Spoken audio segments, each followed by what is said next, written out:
dialing in here, but welcome to those who have joined us so far.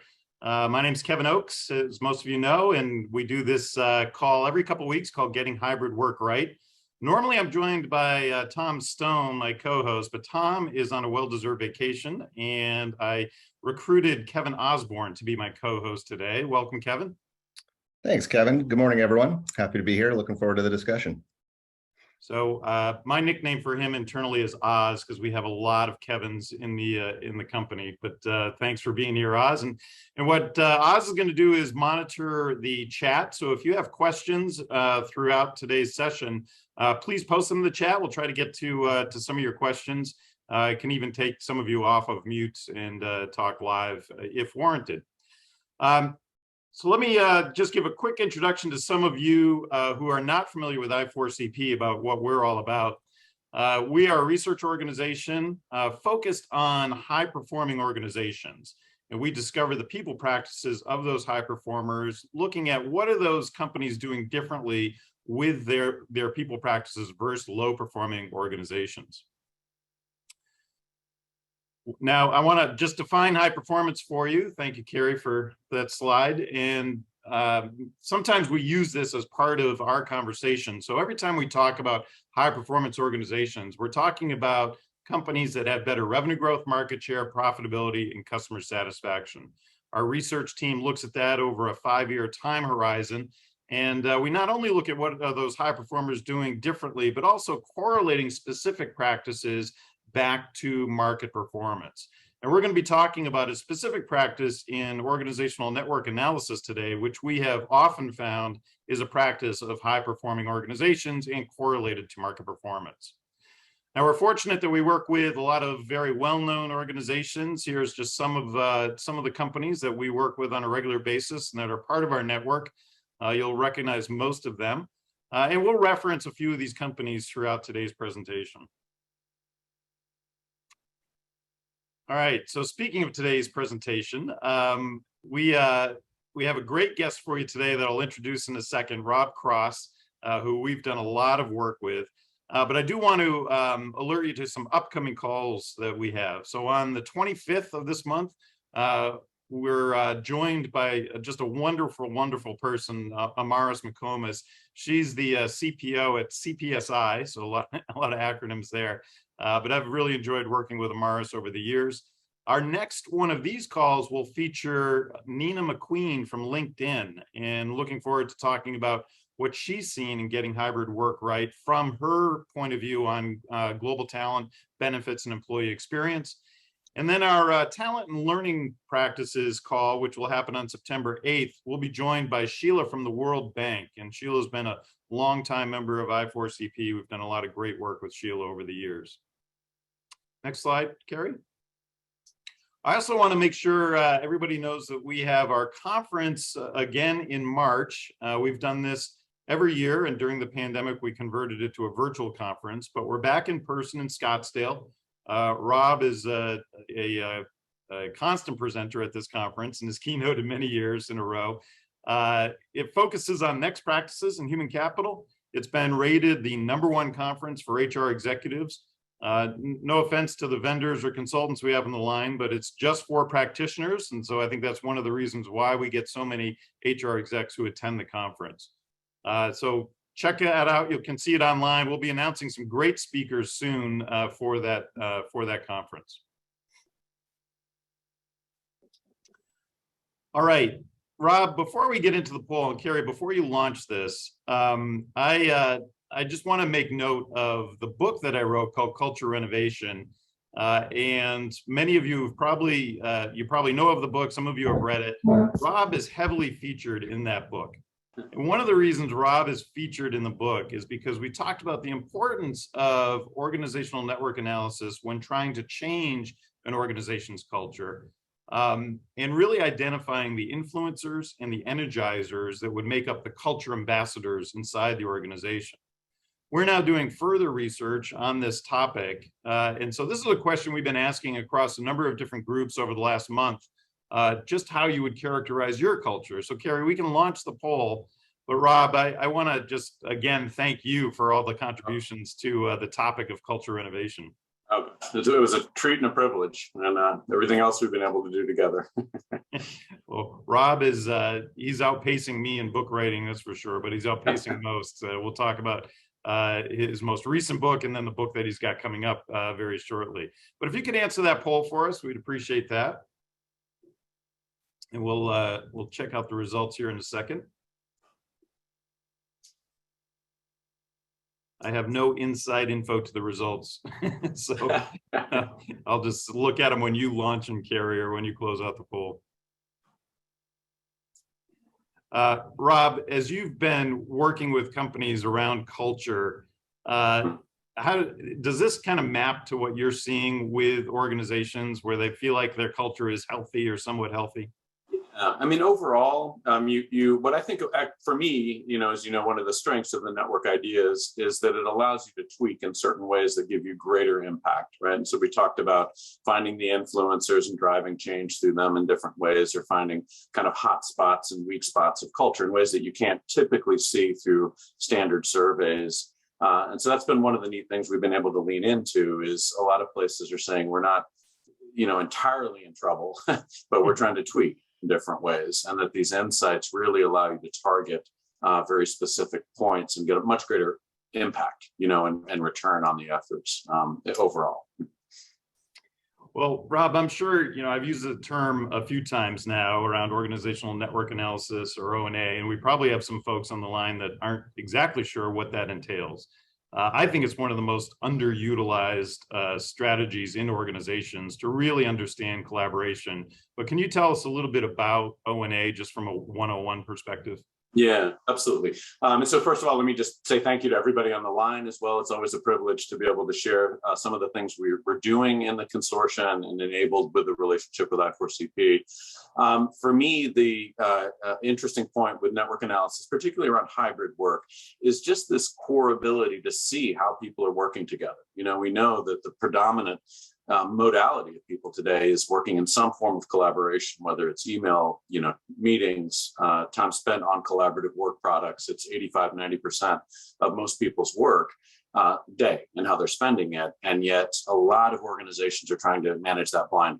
You know what I mean? We have financial systems that will track expenses down to 2 decimal places and not have a good sense still without something like network analysis that gives us a view of how this time is being spent, from a collaborative standpoint. And of course, that's gotten really much more difficult with hybrid work, where you're not seeing everybody in the same context. So for us, there's a lot of ways we can do it. And as you know, a tremendous amount of sophistication we can throw on this. But at the heart of it, it's just a way of mapping patterns of collaboration or qualities of connections in groups you care about, right? And that allows you to see in relatively small groups, like I'll use here, as a way to just tune your eye to what we're looking at, or up to groups of 10, 20, 80,000, if we're driving kind of large scale cultural change or redesigns in different ways through the analytics.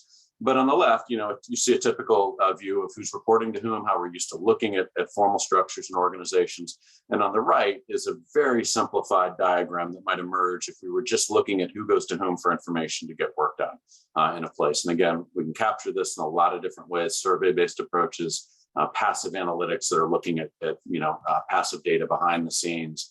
But what this starts to help people see in different ways, number one, is you typically have 3 to 5% of the people accounting for 20 to 35% of the value-added collaborations in most organizations. And this is work we've done for 20 years across now over 400 organizations. We've run these analytics over 1,000 times. Again, groups ranging from a couple hundred to 80, 90,000. And you consistently see that number, right? About 3 to 5%, 20 to 35% of the value add. So you immediately get interested in that. Number one, because about half of them are surprises to most places, right? They don't predict who the people are, or they try to, and they'll get the first 3 right, but they're missing 6, 8, 10, 12, 14, really, important players in the network. So we're always super interested, right, in understanding kind of how do you understand your talent differently and make sure that you are paying attention to Mitchells of the world, because if they leave, they have a much more disruptive impact than you realize, right, through conventional talent processes and approaches. Rob, we say companies typically not aware of half of these people, but it's really executive teams are not aware of half of those people. And I find this phenomena all the time. When you ask executive teams, who are the most influential people inside the organization, they think in terms of the hierarchy. They don't really think in terms of network structure. And so I think this can be particularly today where we've got people, working remotely and in hybrid situations. It can be so valuable to a better understanding of the workforce. Right. And that's a lot of times one of the things I learned early on is I will have the leaders tell me who they think their top 10 or 20 are before I share the results back. And it's always a surprise, not the first 2 or 3, they'll get those right, but it's the next set down that they're going, oh my gosh, we just passed over that person for promotion to partner, or other things like that, that suddenly they're, very attuned to either talent they may be susceptible to losing, or what I hope we can get into as well as we go here is the talent that they're just overwhelming. A lot of times you have this common tendency in places where the people that are getting work done get more work, right? And that creates this overload on certain people. And what we used to see is that it was just not getting connected enough that would predict who left the organization. Now we're seeing it's very bimodal. It's the people that were overwhelming, not just with work, but it's the collaborative footprint of the work that's exploded through the pandemic, that we're invisibly just kind of, overwhelming people in ways that if leaders can see that, then they can start thinking about how do they allocate work differently, just on the center of the network. Looks like Christine, you have a question? I saw it in the chat, but I see your hand raised as well. Yeah, just curious if you have any data on how this tends to correlate with those who work remotely versus those who work in the office in person. So we have a ton and a lot of different kind of angles I could go into that question on. One is what you tend to find in the virtual work, right? And this is through the pandemic, we've seen this, but also at other places through time where people went to hoteling or other elements like that. They went from co-located to virtual, is that people are pretty good at getting information when they think they know what they need to know. They're pretty good at figuring that out through the network.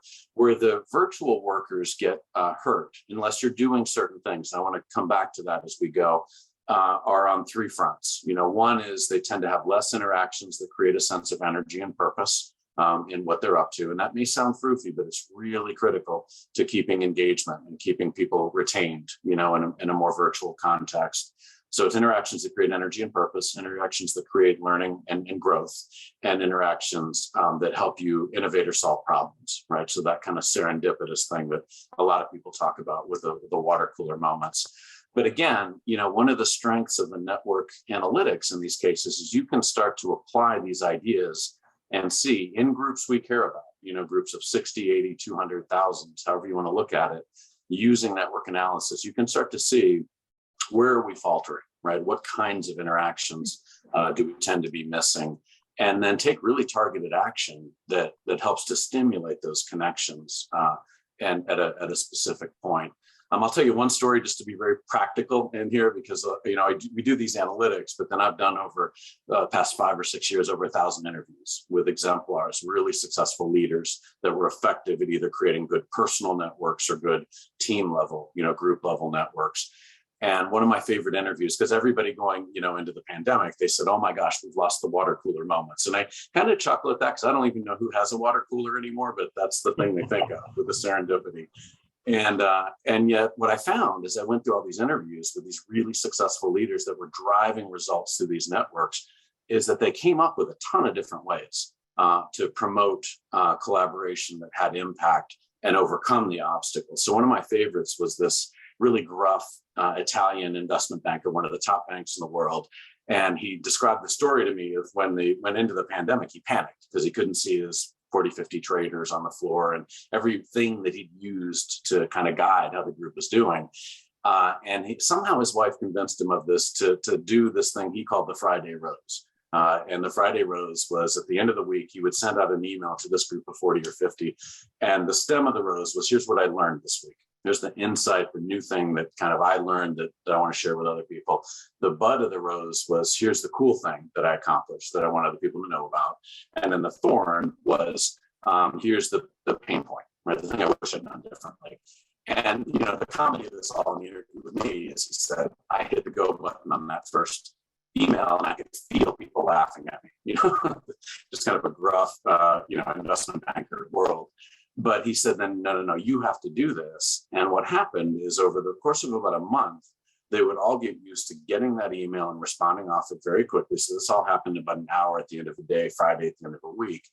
And he said the level of serendipitous aha moments, right, where people discovered they were working against the same account, they had different ways to collaborate and actually do something bigger with an existing account. He said that went through the roof, way beyond what they've seen in the face-to-face context. And the level of authenticity in the group, people kind of talking about things that they wish they'd done differently because of that thorn, also went through the roof. And so I say that, not that everybody has to go out and do the Friday rows, because there's 1,000 of these little tricks we figured out. But really what he was doing was he kind of stumbled into this idea to say, how do I manufacture serendipity, right? If we've lost the face-to-face context, how do I be intentional? Not about promoting more Zoom calls indiscriminately or just more collaboration, but to say, it's serendipity that we've lost is killing us, and here's what we could do. Or it's trust, right, through that thorn thing. And we can actually build that by being intentional about the interactions. So while I've seen some of the virtual workers suffer a little bit and these elements that I'm talking about, I've seen remarkable examples of success where people were more intentional about these subtle practices, not the technologies. We have too many technologies. It's the use of them and the devices that help stimulate the right connections that we see having the biggest impact.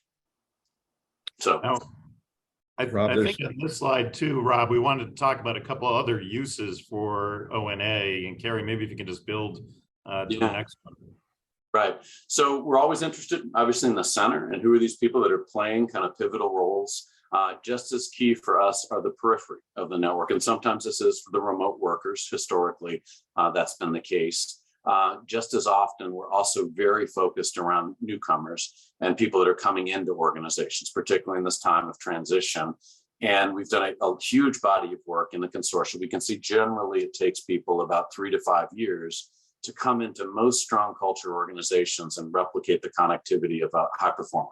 Doesn't mean they're not talking to people. It means they haven't built that same constellation of bridging ties, trust, reputational capital that distinguish those people that scale their work and innovate, differently.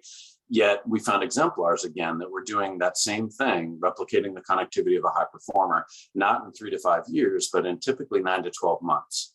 And so we got super engaged in what they were doing, and have, again, learned a tremendous amount about it. It's definitely not the first 90 days norms anymore. That worked at a certain time, but as work has been pushed into networks, it's a different set of practices that tend to streamline people integrating in rapidly. So we do a lot of work there, right? And making sure that you're not just getting people in the organization, but you're getting them positioned at a right point in the networks. That's going to promote greater retention. It decreases time to productivity, has a number of positive impacts like that.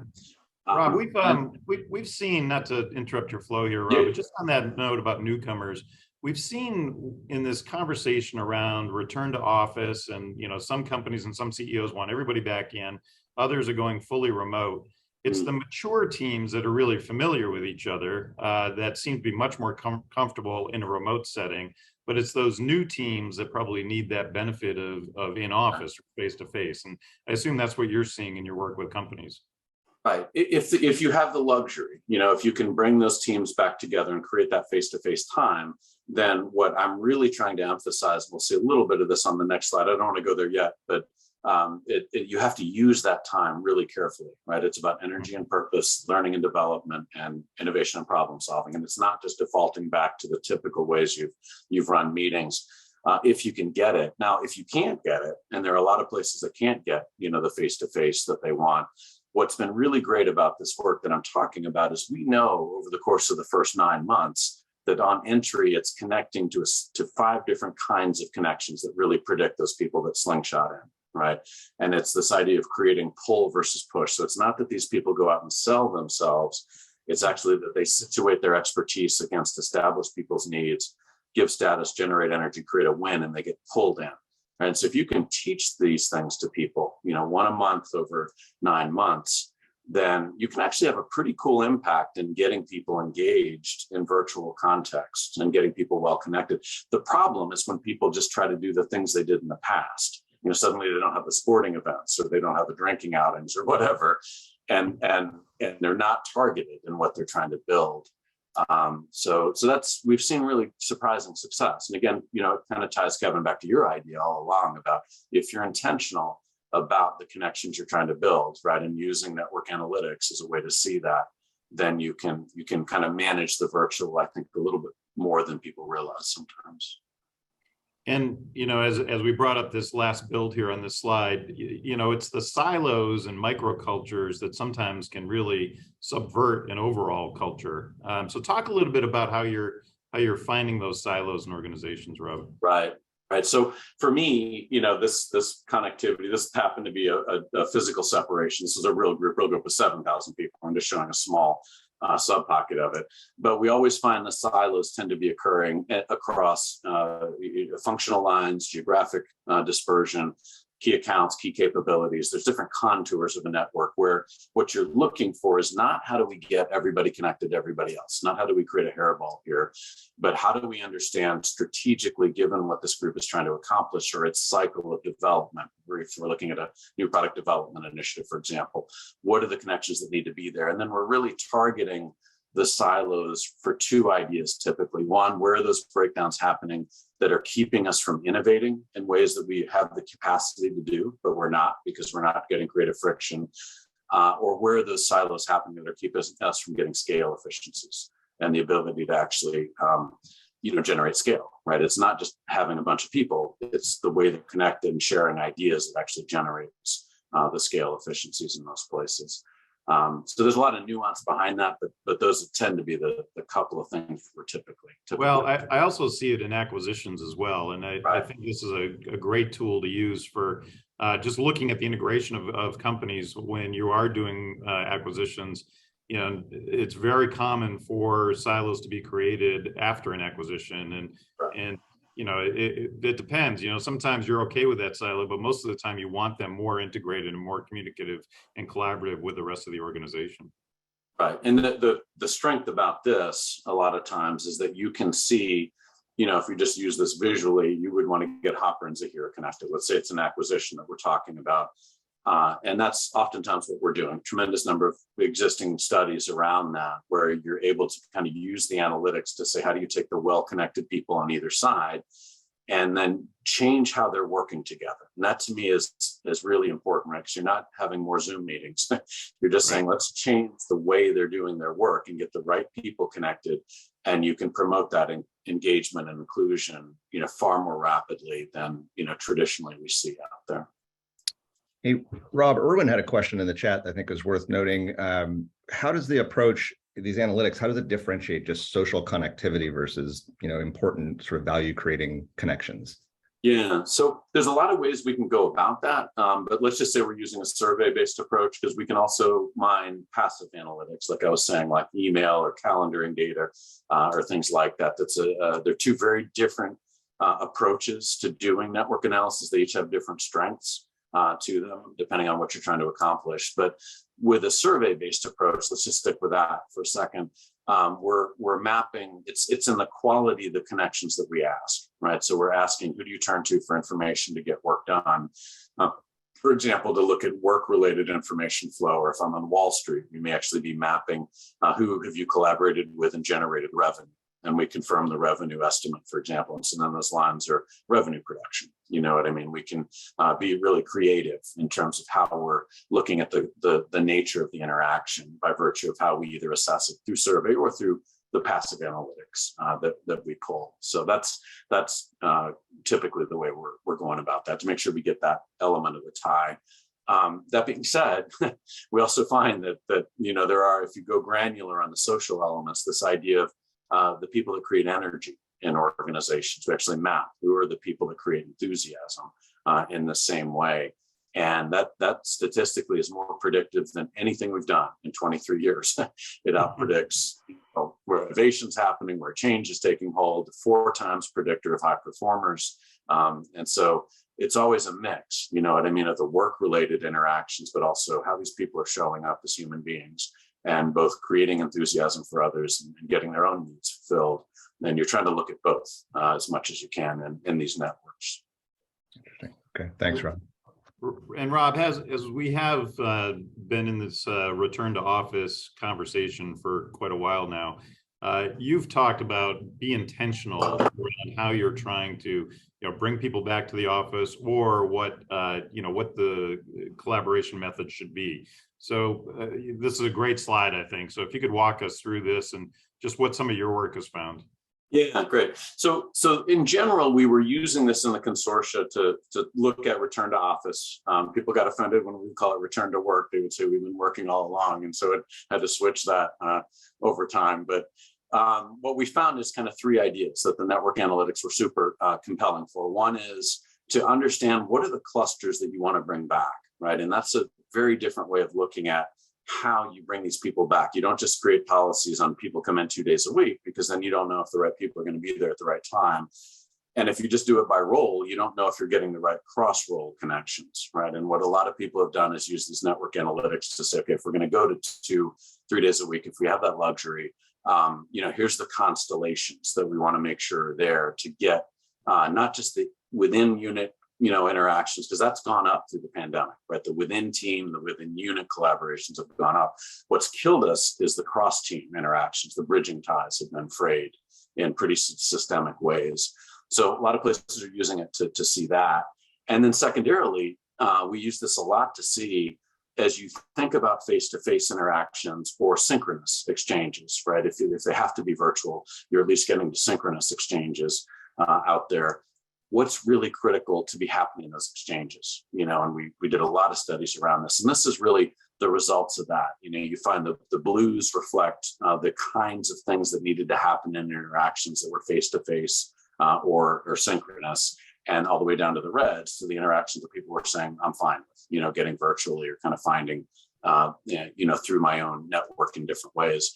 The idea that I would really urge people to hold in the back of their mind is, just what I said a minute ago, it's energy and purpose, growth and development, and innovation and problem solving. And where a lot of the members of the consortia are getting really good traction is helping their leaders prioritize the face-to-face or synchronous time to deliver on those things, and let other things drift virtually. And I think that's one of the most important things that we're seeing, is just a different way of thinking about how do you manage the different modalities there to be effective. And as Rob is demonstrating, there's a lot of ways to collaborate with people. We're all very reachable these days. Yeah. Sorry, Rob. So Rob, someone asked, just how you read this chart. So the blues are the in-person interactions being most effective, and the bottom reds, I'm colorblind, so I'm guessing that that's what the colors are here, are the virtual interactions that are most effective. When we talk about something like innovation, which has been a topic that Jamie Dimon at JP Morgan Chase has brought up, others have brought up as reasons for being face-to-face, what have you seen from an innovation or even creativity standpoint? Right. So for me, I think there's a tremendous number of small ways of promoting creativity or innovation in virtual interaction. So I mentioned the Friday Rose idea is one thing that just promoted serendipity throughout that whole group. They were having different kinds of encounters in ways that mattered. But for me, one of the biggest things that we're seeing overall with the network analytics is using the ideas to see where are we not collaborating in ways that could deliver either greater value to key accounts, right, or actually integrate different capabilities in a way that would let us innovate on a trajectory, right, that the market cares about. New product development teams like life sciences, for example, constantly in those places where they have these teams that have grown to groups of 60, 80, 120, and they are thrown together and they're told to be agile, and they're given like 4 hours of this person's time, 2 hours of this one. And it makes sense from a consulting model, but when you actually look at, is that enough time for these groups to be collaborating in a way that creates trust and people are listening to these experts? It actually doesn't work a lot of times. They're bouncing across so much that they're holding up teams in ways that are invisible with a traditional, human capital lens. So we're getting a lot of traction in saying, okay, let's use the analytics in general and see if we're not innovating along trajectories that we could be. How do we create those teams differently? We take the well-connected people and the people that bridge across those groups, and you get them engaged, in different kinds of ideation sessions, different kinds of new product development initiatives. We've gotten really good traction from that, again, by being targeted, right, and how you're using the analytics. and then a tremendous amount of traction in the actual new product development teams themselves. And I use that word team loosely because the problem for most places that are doing any kind of complex work is the teams get too big. You know what I mean? Everybody has to be included. And suddenly you've got this group of 40, 60, 80, 100 that you're trying to manage as a team, but it just doesn't work anymore. It really needs to be a network that you're looking at in different ways. So those would be two quick ideas, anyways, that we're seeing now. You've mentioned bridging ties a couple times. Oz, I know you've been focused on bridging ties and the frayed bridging ties that we've seen out there. I know you had a question for Rob in regard to that.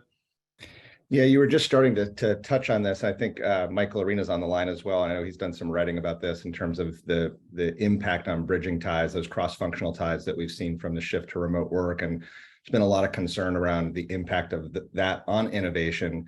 But what you were just saying, it sounds like it's really less about in-person versus whether or not you're in person or virtual, and more about the ways in which you connect with people, even in a virtual context. Can you say a little bit more about that? Yeah, and to me, that's the important piece. The other important piece that I think, so we've seen in general, Michael has seen this very clearly, and others as well, like through the pandemic. If you track the passive analytics behind the scenes, what you've generally seen is that the within team cohesion has gone up, especially earlier in the pandemic, because people are very focused on taking care of everybody and kind of that side of things. And the cross team or cross function or cross geography interactions have gone down. To us, Michael, myself, others that really care about the network side of things, that's a really troubling thing, because those are historically the key sources of innovation from almost anything. You go from the Edison's light bulb on. It's not like somebody had a blinding insight. It's almost always the integration of a couple of different capabilities in a discussion that created the Post-it note, Art Fry on a golf course. I mean, I could go down a list of these things. And that's what we've lost, right? As people have been very focused internally and less externally. So there's what I'm seeing overall is there's a set of 6 external connection points that the more successful team leaders are managing. In our work, we would actually go out and use these analytics to understand that the groups that were outperforming, other groups in the organization. And one of the things that surprised me in that is it wasn't the internal cohesion of the teams that was predicting the higher performers as much as the external ties and the ways that these team leaders were connecting to manage influence differently, connecting in a way that enabled them to get best practices to their group and actually change kind of what they were doing. The key to it to me, so there's 6 of these things we've written about, and we can send that on to the group overall. But the key to it to me is that no one leader can own it all. So the really successful groups that I'm seeing, they are distributing this into the teams, and they're saying, okay, your job is to know something about topic A, and you'd be reaching out to 4 people, and 6 weeks from now, we're all going to talk about topic A and what you learned. You know what I mean? And they're distributing these tasks through the team in a way that they're embedded in the context, they're innovating differently, and it's sustainable, right? It's not all driving up to the leader because they think that they need to own it. And that really fits with the research that we conducted with your guidance too, with some of the questions that we asked around these collaborative practices that the companies are generally reporting. As we started with the slide and said, I think 80% of companies were not reporting negative impacts of remote work. And that seems like that's, as we've talked about, that's part of the answer, right? It's part of how some companies are managing to do this more effectively is through that, employing those practices. Yeah. Right. I just saw a quick fly on here, so I can say quickly, somebody had mentioned about the inclusion idea or the entry piece, and I can certainly kind of comment on that. I was going to really talk a little bit about the intentionality of the networks here as well. And so I'll grab that as one idea. We find a lot of times that when you do these network analytics, it really highlights important opportunities in the center of the network, on the fringe, the silos, very targeted points there. But on the edge of the network, when the person was asking, I think it was Diane, if I get the name right, was asking quickly about the people that integrate quickly. There's an article Greg Pryor, myself, David Sylvester wrote for HBR at the end of last year that talked about 5 of these practices. I'll give you an example of one is this idea of pull versus push. And so the common thing that happens when people are new is they go and do the meet and greets with everybody. And the established people say, well, can you tell me what you've done? Right? Tell me about yourself. Tell me what you do. And generally we all comply, and we shouldn't at that point because nobody really cares what you've done in the past and how smart you are, everything else, until they know how it fits with their needs, right? At the heart of it, right? And so it's a subtle reaction, but rather than first 90 days and come up and put points on the board and build your story, we find that the people that were really effective at streamlining and quickly, they would have that conversation, and rather than say, sure, I can tell you about my background, they would say, well, give me just a minute or two of your pain points and your core priorities. And then they would situate their expertise against the incumbent's needs. They would give status, generate energy, and create a mutual win. So in essence, they then got pulled into interactions much more rapidly, pulled into existing work streams. The established people were telling others that this is a good person to talk to. And it would be one of the core drivers to why they got connected in a third the time, right, of impact. So there's 9 of these things, right? That's one of 9 of them in the practices. 5 we wrote about in the HBR piece, but really subtle, but very doable things that you can feed into people. You can, use this, understand this person a 1 month, 2 month, 3 month, and be feeding these nuggets up to them in ways that's a real marked impact on getting engagement from new employees. I love that, Rob. We've often in the context of a skills database, we've talked about the fact that when we hire people, we often pigeonhole them into the role that we hired them into, as opposed to acknowledging all the skills that they've brought to the organization. And I think when you can get that pull happening, you're really starting to utilize the various skills that somebody brought to the company.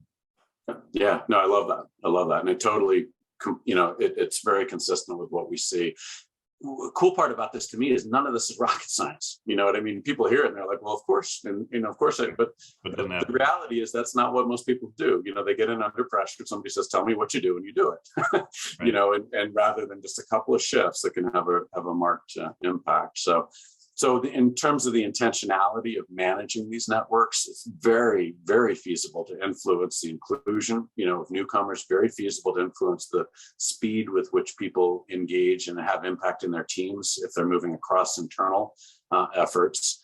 And, we also have done a huge amount of work on the center of the network, right, where we see the overload happening on the Mitchells of the world or others, and how to, defray that from a collaborative overload standpoint. So there's one idea I would leave with. It's not just, it's an analytic exercise, but there are very specific ways you can target and have impact on what's going on in the networks.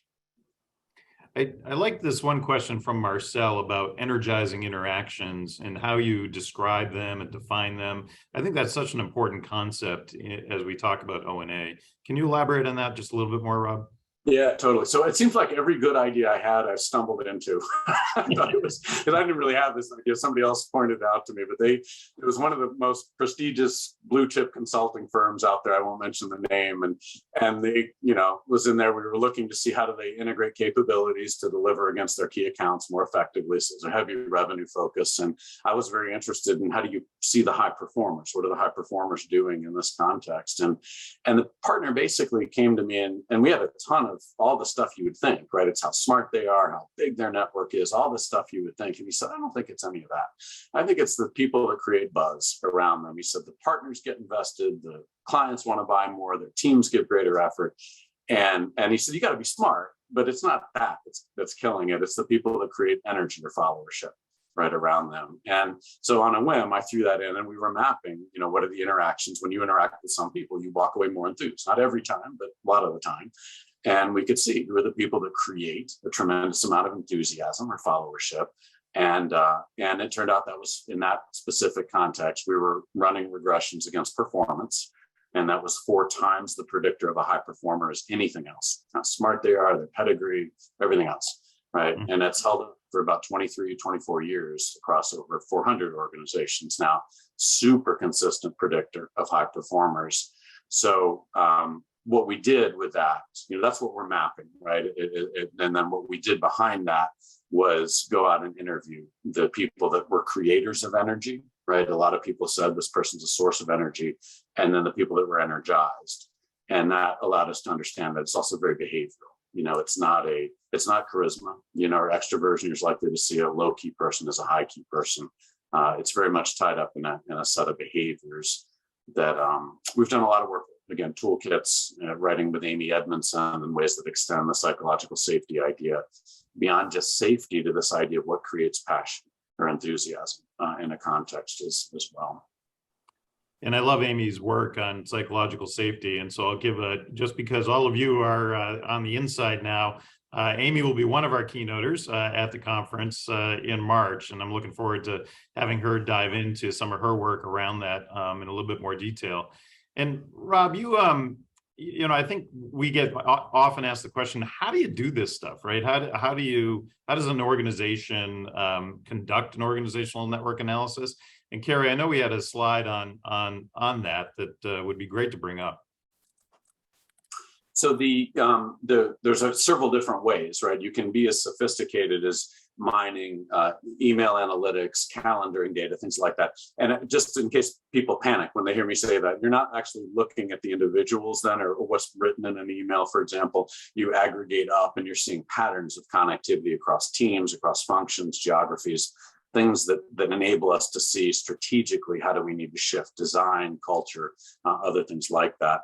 But the easiest thing that the consortium really pushed me on for 4 or 5 years, and I was lucky enough to have Deb Zahner come in and really take this software over, is this piece of software that we've built called the Agility Accelerator. It is a very rapid way of doing a network analysis in a group of, a couple, 10, 20 people up to 1,500. Where you come in, you make a few decisions, and the survey gets deployed, and it takes about 10 minutes for people in that group to complete the survey. And then when it's done, there's a dashboard generated that enables anybody to go through and look at all sorts of analytics on how that network's operating, and each person gets a personalized profile right back for themselves. So there's a tremendous amount out. So that's been really cool to be able to bring online for the consortium. It's advanced our research process, hugely over the past 5 or 6 years because of the value it gives back to the organizations for such a pretty small investment of time. You know what I mean? 10, 15 minutes of a group that you're looking at there. Rob, as you think about, you've worked with so many companies that have gone through this process. What kind of advice do you have for leaders that are thinking about, okay, I want to do a network analysis project for whatever the use case is, but right. What advice do you have for big considerations on the front end there? Yeah, I mean, so for me, it's always to be able to have one presenting North Star issue, right? And so it may be that you just hired a ton of people. You have a merger integration issue, right? And you're trying to bring an organization in, or it could be that you have this culture of overload, right? Where you're just too many meetings back to back. People are killing themselves today. But have a presenting issue or innovation. I mean, I'm rattling off things that are top of mind right now that we're doing, but have a presenting issue that is really kind of the guiding principle of what that project's going to solve for you. And then, get the right sets of connections involved, right sets of units together. It's not always just one function. Usually what you're trying to do is see how do the networks work across a couple of different functional areas. So you start to see where the cross-functional breakdowns have. And then the cool thing where I see these projects really, really work well is you then back away and say, okay, what other issues do we have going on that this set of insights can really help us solve, right? And so let's say it's a culture of overload that's killing too many places. You can still back away and say, okay, if we have DEI issues, right, that we're trying to do things with diversity, equity, and inclusion, right? This is a really cool lens to see how do you promote inclusion and not just numbers, but actually see, are we getting people to right points in the networks? And usually places have kind of one primary issue, and then they back away and say there's 3 or 4 other things that this set of insights can feed into existing streams of work. Those are home run projects, right? So for a tiny amount of effort, you get all sorts of bang out of your effort to influence one core issue, but also feed into other programs of work there. And is that primary issue usually the one that people communicate about on the front end, like you're sending out the survey and explaining why you're doing a project like this? Are you usually orienting to that one North Star issue and then more? Yeah, usually what they're doing is kind of communicating that we've been approaching, they don't say it this way, but we've been approaching collaboration indiscriminately, right? More technologies, we're trying to delayer, we're creating agility, we're doing things that just foisted too many collaborative commands on people.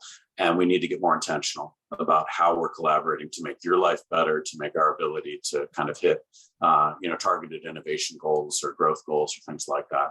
And so it's always kind of that kind of communication that this is an effort that's going to help streamline and make your life better over time. And you're going to get useful insights for yourself out of it. So these personal reports, they're not showing that, Kevin Osborne doesn't come to me. They're not showing lines like that, but they are helping us see, are you connected in ways that are what we know the high performers are doing, right? And so it's being able to take kind of targeted action.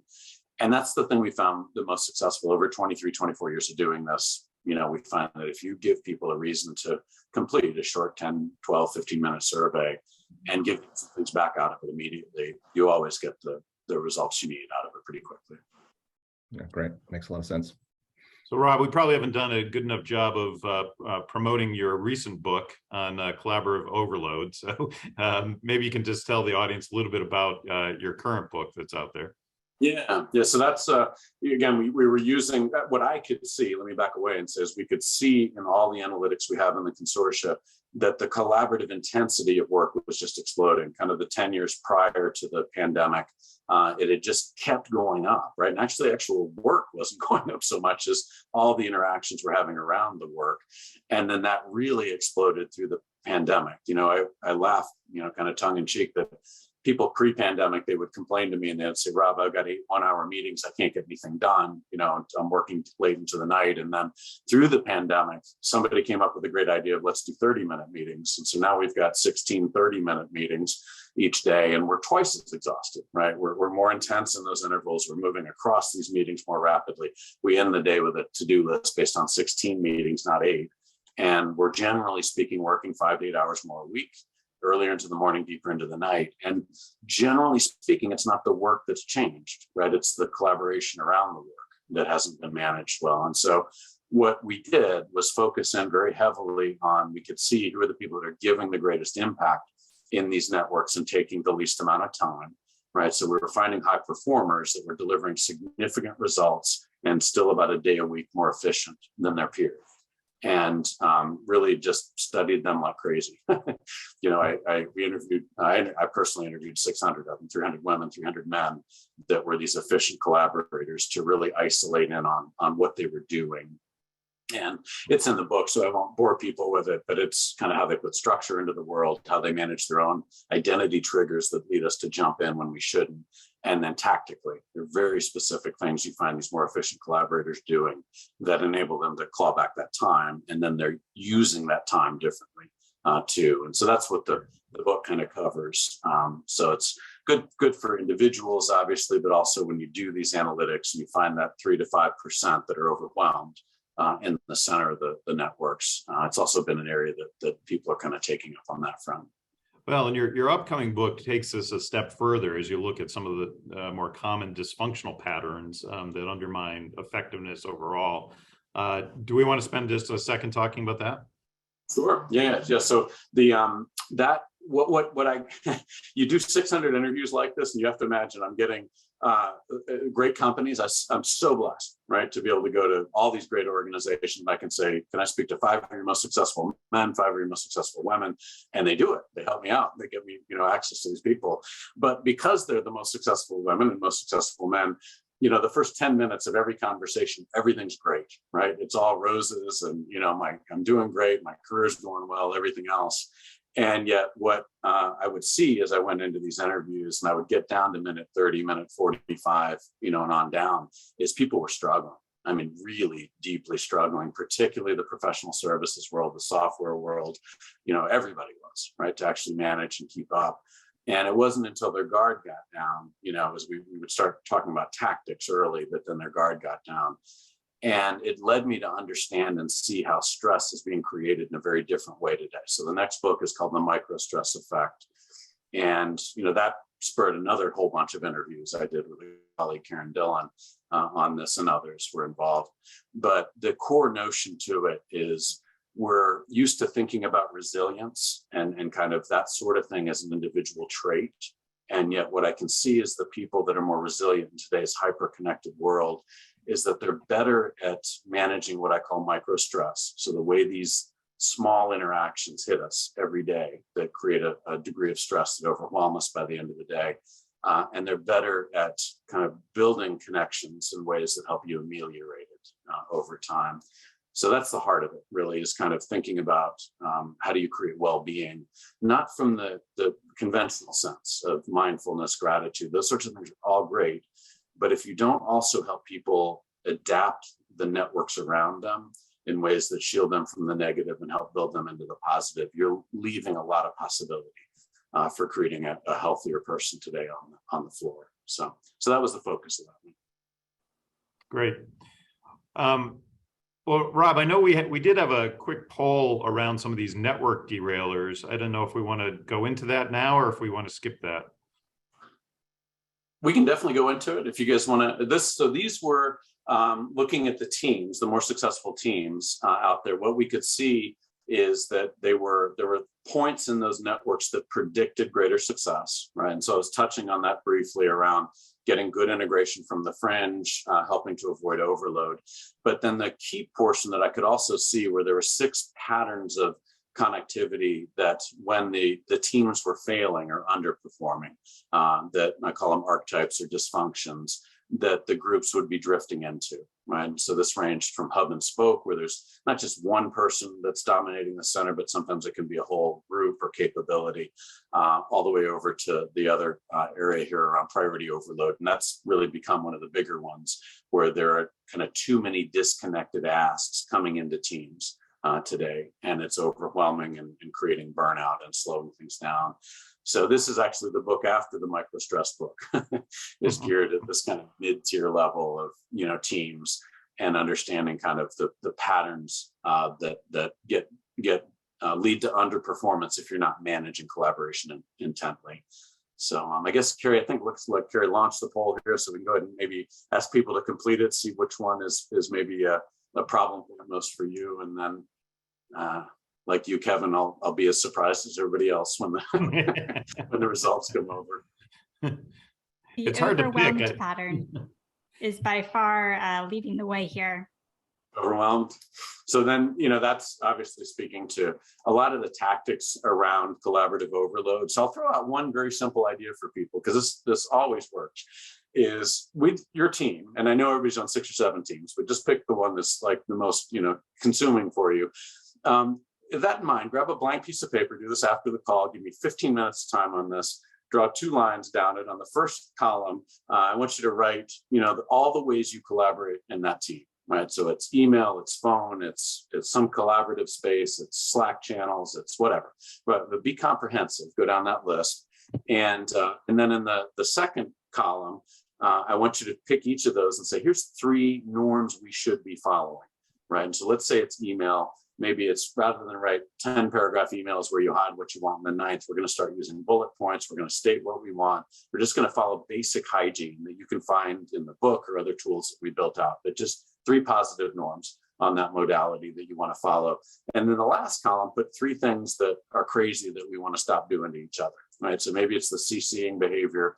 Maybe it's sending emails after 10 o'clock at night. If you have to do them, then send them on a delay so you don't start the always on culture.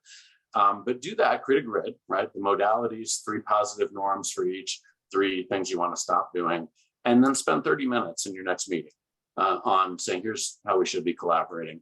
And what I find is people start howling, a lot of times at the lunacy that we do to each other from a collaborative standpoint. And if you can just build more positive norms around how you're collaborating, it creates a really quick win for people, buying back 5, 6, 7% of time, not just for one person, but for the whole group. And it also helps teach the newcomers the norms more rapidly, rather than trying to have to figure it out over time. So that's one idea, and I won't go into priority overload. That's actually become in our work and in all the polling I do, the priority overload has become the biggest derailer in most organizations. It's a product of these agile efforts, too many disconnected external stakeholders coming in on people. Different set of solutions there, right? There you're trying to create either cultures around prioritization in the moment, or you're creating ways of clearinghouses right? So that people are able to kind of manage the prioritization aspect of it a little bit differently. So there's an article I think we can pass on this as well, but go ahead, I'm sorry. I was just going to say, I just want to call out that I think it's really cool that you, in the Agility Accelerator platform, you've also included the ability for teams to kind of diagnose themselves in this way, using this same research and leveraging those recommendations. So you get the analytics, but you also get that self-assessment at the team level. Right. And what was really important to me about this, and then also for the book, is the hundreds of interviews we did. What we could see is that, you know, whenever a team's not working well, everybody always blames the leader, right? That's always the problem, right? And what we could see in this is that each of these was driven by different things, right? It wasn't the leader every time, or sometimes it may be a certain leadership style, but sometimes it was cultures of fear, sometimes it was role design. And so that's really, to me, the important thing with the accelerator is we can kind of get agreement on what's the dysfunction we're drifting into, but then it also takes you down and says, okay, here's the possible drivers of this, and here's some things you can do about it, right? So it's not kind of, it's really targeted in the actions that can be taken off of that. So, yeah. Oz, did you want to talk to this in any more depth here before we wrap No, up? I think we just touched on it, but anybody that's interested in learning more about this, feel free to reach out. Carrie and I are happy to start a conversation about that. But the platform is pretty powerful and kind of comprehensive in the way that we were just talking about. It marries both the analytics with some of the research-based assessment work that you can do at the team level. So. And the one thing we probably haven't said too much about is connected commons. You know, I know you keep talking about the consortium, Rob, but you know, Oz, maybe you want to just give a quick plug on Connected Commons. Yeah, I mean, it's the group that Rob founded years ago that we've been partnering for many years now on this. And I think that the real focus of the group is a lot of what we talked about today. How can organizations be more systematic and intentional about managing connectivity? And so there's an awesome peer community that you know, leaders, several on the phone today, that are doing these things and you know, exhibiting these practices in their organizations. And then there's a whole set of research and tools to help organizations navigate through all of this. So excellent. Well, Rob, I want to make sure I take the time to thank you for joining our audience as you've done so many times in the past, and you will again in several upcoming events, including our annual conference. Thanks so much for all you contribute to this community. Thank you all. It's such a great partnership. I'm so super appreciative. Thank you. And just as we do wrap up, I want to make sure I mention a couple other things. So if you want to get copies of the book or find out more about Culture Renovation, you can do so out at that website, culturerenovation.com, where we talk a lot about some of the concepts that Rob has just gone into in the context of how do you change culture. And don't forget that the next call will feature Nina McQueen from LinkedIn. She'll join us to talk about what they're doing at LinkedIn as a company from her perspective as global talent benefits and employee experience leader. I hope you can all join us for that and join us for our next Practices Now conference in March. I want to thank Kevin Osborne for joining me today. Thanks, Kevin. Yeah, and I want to wish Tom a great vacation. And Carrie, thank you for running the whole show behind the scenes. Very much appreciate it. If you have other questions, certainly reach out to us. Rob, again, thanks for everything you've done today and continue to do for this for the industry overall. All right, take care. Hope everybody has a great rest of the week. thanks, everybody.